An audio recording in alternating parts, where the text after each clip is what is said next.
statement is to develop knowledgeable, competent, and responsible citizens through inspirational and innovative learning opportunities. School started today, so we don't have a child with us for the Pledge of Allegiance. It's been suggested that there's a junior in the audience who might want to stand up and have her seat. She does not come up for it. So if we can all stand and we'll do the pledge together.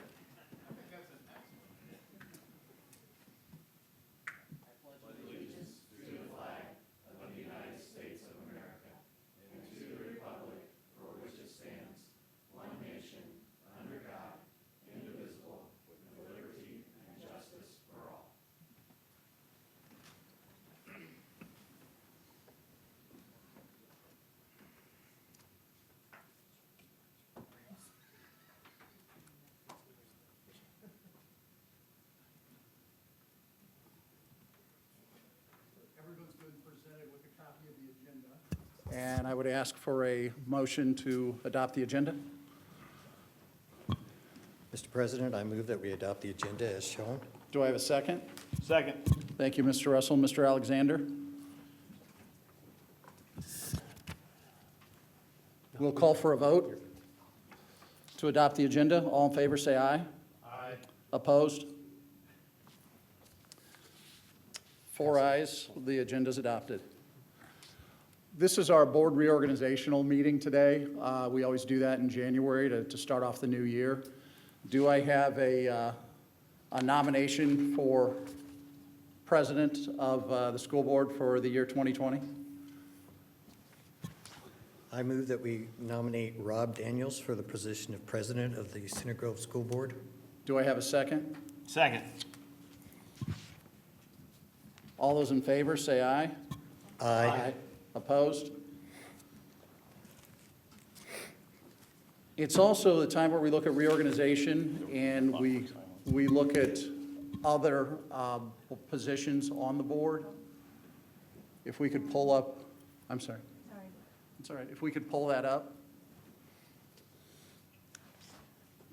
Usually, by the way, we have a passing of the gavel for the election of the president. Mrs. Toomey was unable to be here this evening, so I'm passing the gavel as vice president, to myself, left to right hand. Well done. Well done. I practiced. Give it to me, I'll throw it to you.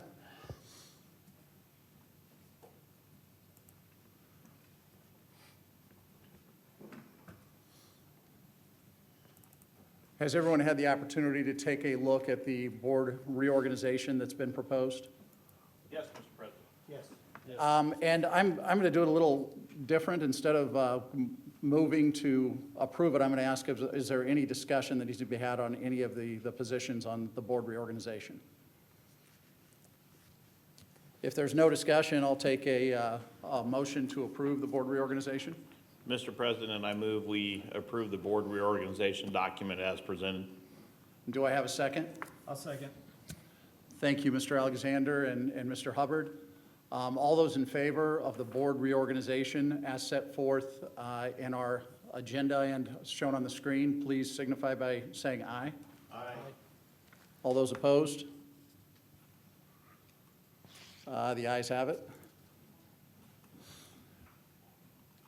Next on our agenda is the adoption of our meeting dates. And we try to meet on the, the third Thursday of every month, except when we don't. So ultimately, we start with the third Thursday, but sometimes we have to juggle for spring break, for fall break, for other things that are on the calendar that conflict. Has everybody had the opportunity to take a look at the board meeting dates as proposed? Are there any questions? I do have a question. Yes. Technically, didn't we just approve this on the board reorganization document? It was listed on there for ease for the website, so people could see it in sort of one-stop shopping. But technically, with it being on there, I'd still like to have another vote to approve it separately. Okay. Can I get a motion to approve the board meeting dates for 2020? Mr. President, I move that we approve the board meeting dates as presented. Can I get a second? I'll second. All those in favor signify by saying aye. Aye. Opposed? The ayes have it. That completes our reorganization. Now is a moment for, now is the moment for public comments, and I see that no one has signed up for public comments today. For future, if anybody wants to, we do have a sign-up sheet 30 minutes before every board meeting outside. Public can come and speak for 5 minutes on any item that is on the agenda. Since we don't, we'll move forward.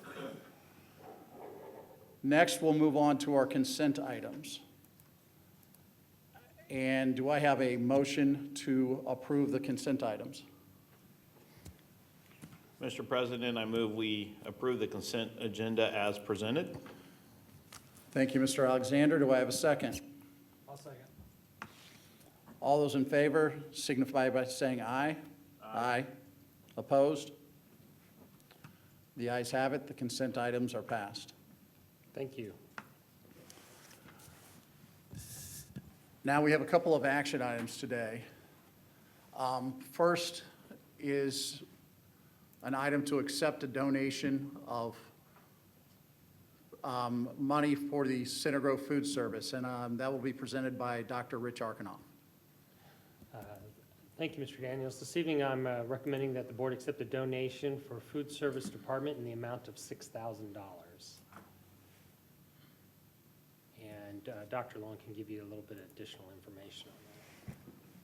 Is that right? Very little. Very little, yeah. Yeah, Shannon Maples, our director, was contacted by the people listed there, wanting to donate to cover as much negative lunch balance as they could with that amount of money, and very, very honored to have somebody willing to do that and to cover that. Doesn't cover absolutely everyone, but it makes a very nice dent. It's very nice of them to offer. Thank you. Are there any questions or comments the board has with respect to the donation of money to retire some student loan debt? Is this the first time we've had something like this? Of this size. Of this size? No, we have a board member that donates also Okay. for that, but this is probably the largest since I've been here. And I want to thank the Mercers for doing this. Their name's up here. It's very gracious of them to, during the holidays, come out of their hearts to help families that may need a little extra boost. So the fact that they're willing to get into their pocketbooks and give this amount it really says a lot about them and our community. So I want to personally thank them for that. And any other comments or questions? No, I want to echo your comments, Mr. Daniels, and I think this is very appreciative. I appreciate Mr. Hubbard doing the same thing as well. I think it's a great thing, and we can apply it to those students who actually need it. Do I have a motion to accept? Well, is there any further comment? Do I have a motion to accept the donation? Mr. President, I'll make a motion to accept the donation as presented. Do I have a second? I'll second.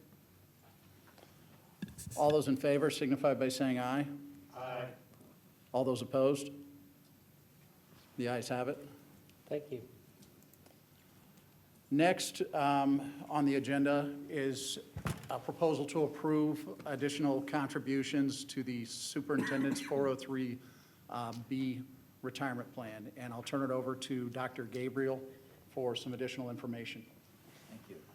The superintendent's contract contains language that allows the board at its sole discretion to increase the superintendent's their contribution to the superintendent's 403B retirement plan each year by up to $2,500 with a limit of the maximum contribution allowed by law, which is currently $56,000. Contributions to for the superintendent's retirement account have been $15,000 in 2016-17, increased to $17,500 in 2017-18. This amount is paid at the end of each contract year, and this would be an appropriate time to increase the amount for 2018-19. which would be paid retroactively and for 2019-20, which would then be paid in July of next year. So at this time, we're recommending that the board increase the contribution to $2,000, to $20,000 for the 2018-19 contract year and $22,500 for the 2019-20 contract year. Thank you, Dr. Gabriel. Do I have any questions or comments from any of the board members?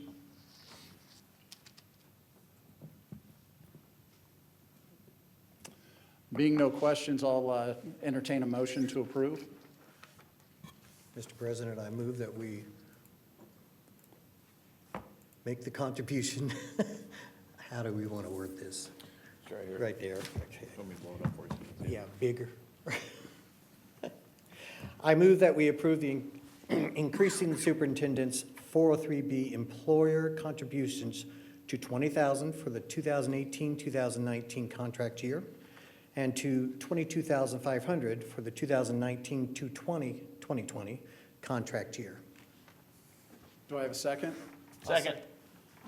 Thank you, Mr. Russell, Mr. Hubbard, and Mr. Alexander. Sorry, Mr. Hubbard. I think it's unanimous. I haven't voted yet.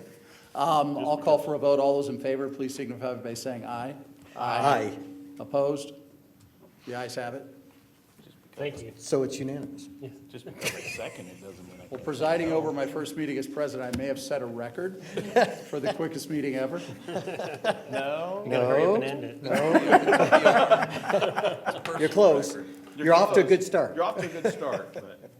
So I guess I will ask at this point if there is any other business or any other announcements that any of the specific board members would like to make. Just real quick. Mr. Russell. You have at your desk some of the agendas, things that have been attended. The Impact Work Ethic Committee is still in full swing. I work with the ones at Central 9. We do have this here at Center Grove. One of our counselors works with it here at Center Grove. It is a very much a growing program, which is good for the kids. The State Board of Ed, you have that from December. The next meeting of that is the 15th of January. I attended the ISBA Conference Board of Directors meeting December 11th, where I was re-upped for a couple of years, and lots happening there. The foundation is meeting this Wednesday, and Alumni and Friends is meeting this Thursday. Thank you, Mr. Russell. Mr. Alexander, do you have anything to add? Nothing to report tonight, sir. Mr. Hubbard? I have one thing. This Thursday night is our C9 monthly meeting. If anybody would like to attend, it's at 7 o'clock over there, C9. Thank you. And I just have a couple of announcements. First, the superintendent coffee chat that is listed, the time has actually and location have been changed. It's January 14th at Strange Brew. Still 8 to 9:30, but the coffee chat for the superintendent is January 14th at Strange Brew. Two more announcements that show up there. No school unless we have snow days on Martin Luther King Jr. Day, January 20, and President's Day, February 17. So with those announcements, unless there's anything else that anyone up here needs to raise, I will ask for a motion for adjournment. Second? I'll second. All those in favor signify by saying aye. Aye. Opposed? So adjourned. Thank you. Oh, I'm sorry. Now we go to the board financial meeting. See, first time on the job, I had to screw something up, right? Give us a second, we'll go to the board financial meeting. Knew I'd screw something up, Bill.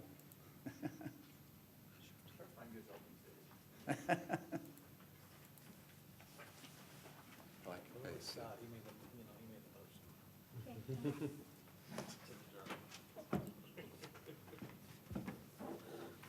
I think if you turn over your paper.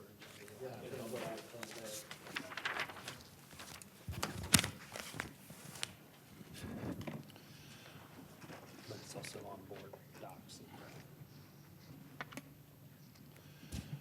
I hereby call the Board of Finance meeting to order. They really are only going to come to one meeting. They waved. Do I have a motion to adopt the agenda for the Board of Finance meeting? Mr. President, I move that we adopt the agenda as presented for the Board of Finance meeting. Do I have a second?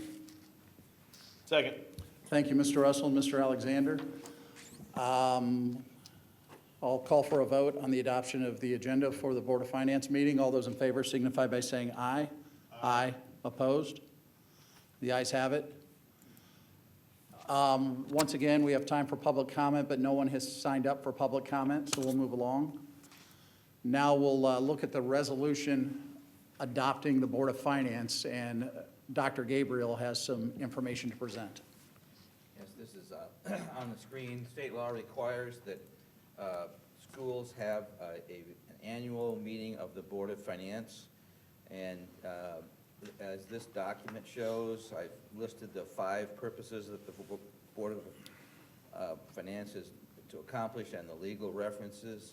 And I'm just going to hit each of them very briefly. The first one, and Pam, you can go down to the bottom. The first one is to establish a Board of Finance and elect officers. And a resolution has been attached that specifies that the Board of the school district operates as the Board of Finance, and the officers are the same in both boards. So we'll be asking you in a moment to adopt that resolution. The second purpose deals with public depositories. This is very old language in the law that allows the Board of Finance to exclude doing business with any public depository, any bank or other financial institution, if they have in the past had a bad experience with that institution, or if, for example, one of the board members was a member of one of those other institutions. But this has never happened in my experience, so this is something in the law that it allows for, but we've never had to do that. The third purpose of the Board of Finance is to receive an investment report. And with rather limited options at this point, we have chosen for the last few years to invest all of our available funds with Fifth Third Bank. They have a special program for public institutions that meets all the legal requirements that are placed on us. And this year, our total interest earned was $283,682, and the average for the year was 1.64%. And you can see how that compares to prior years. We've done very well for the past few years. The fourth purpose of the Board of Finance is to review the school district's investment policy, and that is a separate action item. And the fifth is a new requirement that the board accept a report on the fiscal condition of the school corporation, and that's going to be a separate agenda item this evening. So with that, I would ask the board to approve the resolution that establishes the Board of Finance, and obviously I'd be happy to answer any questions. Thank you, Dr. Gabriel. I'll leave time now. Does anyone have any questions for Dr. Gabriel or anyone else about his presentation? Hearing no questions, may I have a motion? Mr. President, I move that we adopt the resolution authoring the Board of Finance as presented. Do I have a second? I'll second. Thank you, Mr. Alexander and Mr. Hubbard. All those in favor signify by saying aye. Aye. Opposed? The ayes have it. Thank you, Dr. Gabriel. Now, Thank you. moving along to the next item on our agenda, dealing with investment resolution, and I'll once again turn it over to Dr. Gabriel. Yes, this fourth purpose of the Board of Finance is to consider our investment policy. And we have previously adopted board policy number 6144, which basically states that we're going to invest our dollars in accordance with all state law. In July of 2012, the state expanded our ability to invest in longer term funds. I've got a copy of that law attached. This allows us to invest in longer-term instruments, and again, Fifth Third Bank takes advantage of this provision in their investment program, and that's part of the reason why we have seen increased interest rates lately. This law requires the board to pass a resolution specifically allowing this type of investment. So in addition to the policy, you must pass a resolution, and you must do that every 2 years. We're adopting that resolution again this year, and it would expire 2 years from now. So that provides you with a little bit of background of the board policy 6144, and also we're asking the board to adopt the attached resolution. Thank you, Dr. Gabriel. Do I have any questions from the board as it relates to the presentation on the investment resolution? Having no questions, do I have a motion? Mr. President, I move that we accept the resolution authorizing the chief financial officer or her designee to make investments as presented. Do I have a second? Second. Thank you, Mr. Russell and Mr. Alexander. All those in favor, please signify by saying aye. Aye. Opposed? The ayes have it. Thank you. Next item on the agenda is a report on the fiscal condition of the school corporation. And I'll wait a moment here till we can pull it. Okay, great.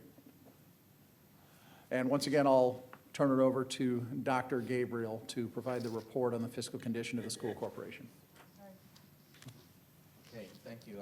I have a lot of information presented here. I'm not going to talk about this in a lot of detail, but just to give you a little bit of background, this report is a new requirement of all school districts in the state of Indiana. It will be interesting to see what kind of interest this generates around the state.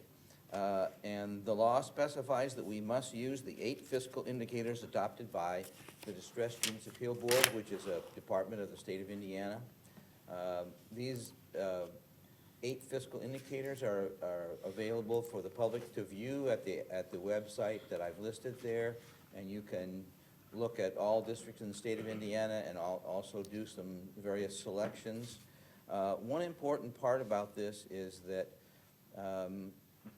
the Distress Students Appeal Board went to a lot of work to develop indicators of the fiscal condition of school districts that would apply to all school districts, which they have done. But they forgot the most important part, and that is they didn't say what makes an indicator good, bad, or indifferent. So it's almost as if they've given a test with no right answers. So we are free to interpret these however we see fit. There are 8 indicators. They don't all apply to us, but I have provided them this evening so that you can see what you would find if you went to the website, and also then provided some additional information that I feel is part of our picture of our finances. One of the important things, I guess 2 summary statements that I would make about this. Number one is I believe our finances are in excellent shape in this school district. And the other point that I want to make this evening is that we don't just react to these kind of things. We do a tremendous amount of planning, and I think that's part of what I want to demonstrate, part of what you see here this evening. So with that, we'll get into the indicators. The first one is average daily membership. This is the way the indicator looks on the website, and it shows the absolute number of students that we have and the percentage of increase. Again, I would say with respect to our enrollment, we do a tremendous amount of planning. We use our own internal numbers, and we also use a number of different outside consultants to examine various aspects of this.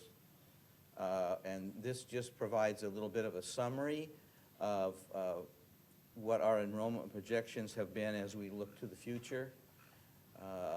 This is an interesting indicator. There's no score, there's no way to score this, but I think in our situation, we're in an almost perfect position of having mild growth for almost every year. I think that's better than having a decline. It's also better than having wild growth that would cause us to have real problems finding the capacity for our kids. So I really feel that enrollment is just about in that sweet spot for where we need it to be. The second indicator is general fund balance. And the board may remember I report on this each year as part of the budget. The board's adopted a resolution about the cash balance that says we want to maintain a 4%. And this is the indicator number 2. Indicator number 3 is the percent. If you look at those, they kind of have the same shape. And I would just point out from here that in 2016, the state gave us $600,000 in December to spend on the teacher appreciation grant. And if we didn't spend it in 20 business days, we would lose it. So in our computation of cash balance, we took that $600,000 out of the equation because it wasn't available. It would have to be either immediately spent or sent back to the state. So that's why if you look at this chart that we have prepared internally, that 2016 bar isn't that high. So if you look at the next slide, that's the chart that we have used internally. And the years 2011 through 2018 look very similar to what the previous slide would be if you'd lower that one bar. So again, I would say the board's adopted a resolution that this balance will stay above 4%, and it has. The changes for 2019 and 20 are not because we have changed anything with our practices. It's because we've had to change the computation method because we don't have a general fund any longer. We now have education and operations. But that combined balance is going to be a little higher as we look at those two funds together. Sorry, do we anticipate, what do we call this group, DUAB? Do we anticipate them aligning with the new, like when they put these indicators out there, aligning that with the new way the budget is set up for us? Because this is still kind of old school. It is. The budget data. thinking that they've told us that Absolutely. they're measuring us against, however Yes. that is. And basically, the law requires them to produce these measures every year. So they're going to have to come up with a way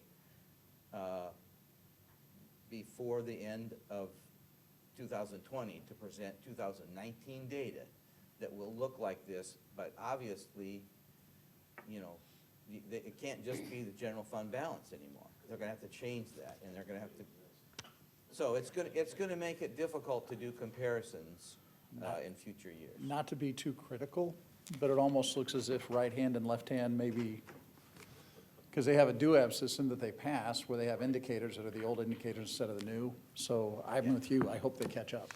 Yeah, and it would be nice if they would give some indication of what makes something good or bad. But regardless of DUAB, we're going to still, Yeah. through Paul and everybody else, do everything right to be as fiscally conservative as possible. Yeah, And and we're gonna just adopt a plan and make sure that we live with that plan. Right. And accomplish that. that's a great question, though, I had the same. Yeah, sorry, The next indicator, number 4, is annual deficit and surplus. This particular chart is, I don't know that it's particularly meaningful because it includes all funds that we have. So it includes federal funds, it includes food service, everything. But the message here is that most of the time our expenses come very close to our revenues. Some years, such as the first one, 2011, we spend a little bit less than our revenues. Other years, such as 2012, we spend a little bit more than our revenue. So it's very close, one way or another. The next chart is number 5, is compares our tuition support, which is what we call the funding formula, to our expenditures per pupil. And again, I look at this and say, this reflects the planning that we do. The green line represents our funding formula revenue. The orange line represents our expenditures. And the reason that those track so closely is because we're spending exactly what we get. And we get miscellaneous revenue in addition to the green line. The green line is the funding formula, but that doesn't include miscellaneous revenue. So our expenses are tracking very, very closely. And over this period of time, it shows you the fact that we're planning carefully what we're doing. We're not spending more than we get or less than we get. That's number 5. Number 6, this chart shows all of our revenue based on its source. And I would say to you that many school districts are going to look a lot like this, and I have no way to interpret good or bad in this. I don't see how this tells you anything unless you'd have a very wild swing in one of these. The big blue section is the funding formula, and the bottom orange section is tax revenue. So we look like most other districts in the state, and I don't know there's any way to interpret this in terms of good or bad. And number 7 is even worse.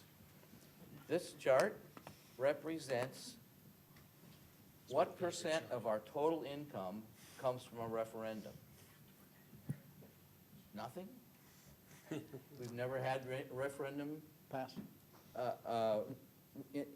Revenue, so it's a straight across zero. Is that good or bad? They've not said whether that's good or bad. But in our case, I don't know that it particularly applies. Number 8 is the last one, and this represents really 2 different things on one chart. The green bars represent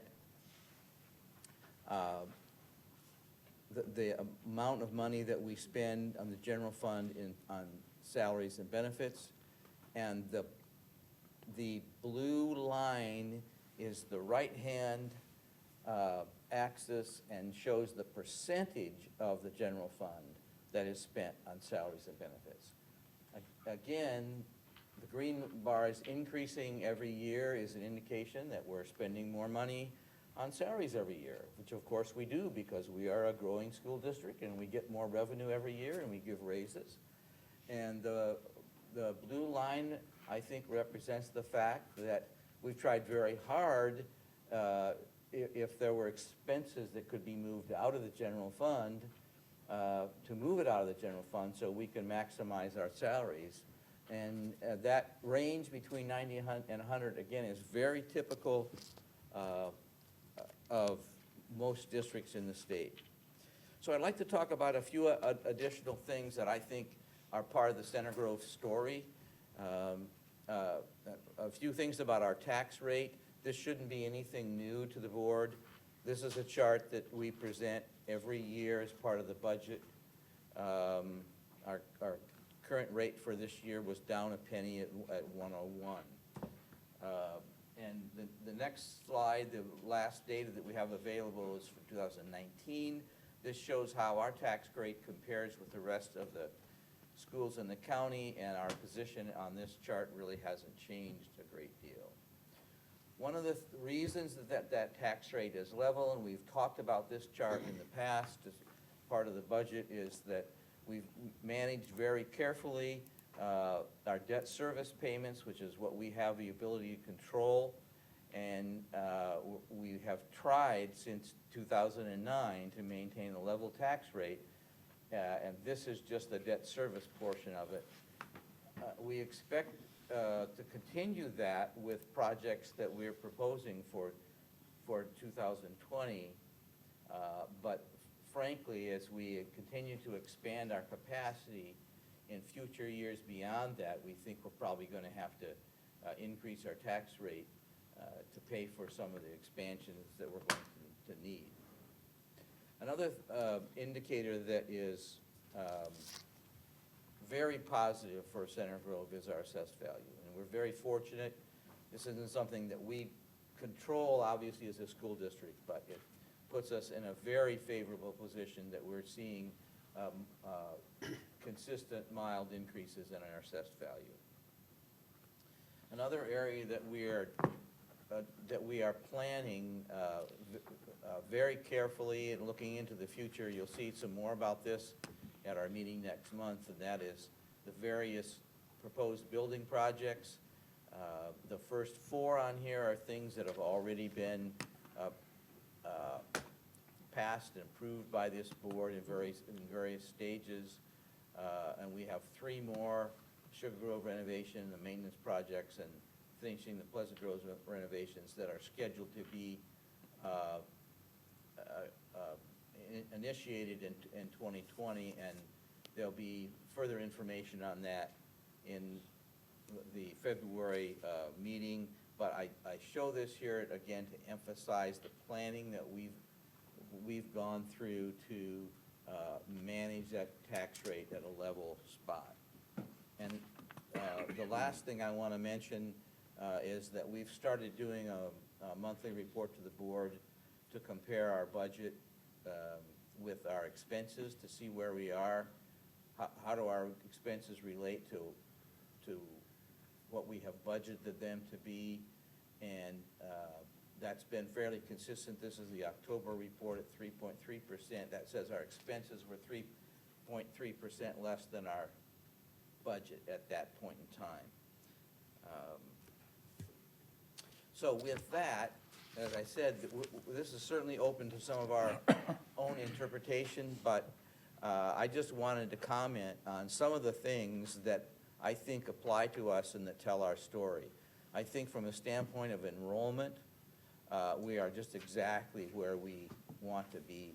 The same is true for assessed value. It puts us in just an excellent position financially to have that mildly increasing assessed value.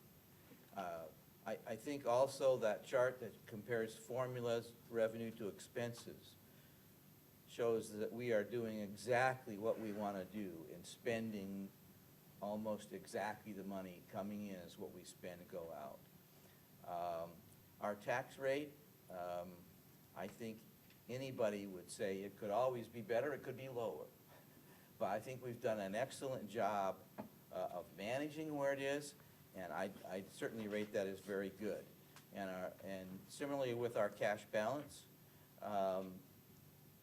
it's definitely adequate and meets our needs, and we have continued to meet the plan that we laid out for cash balance.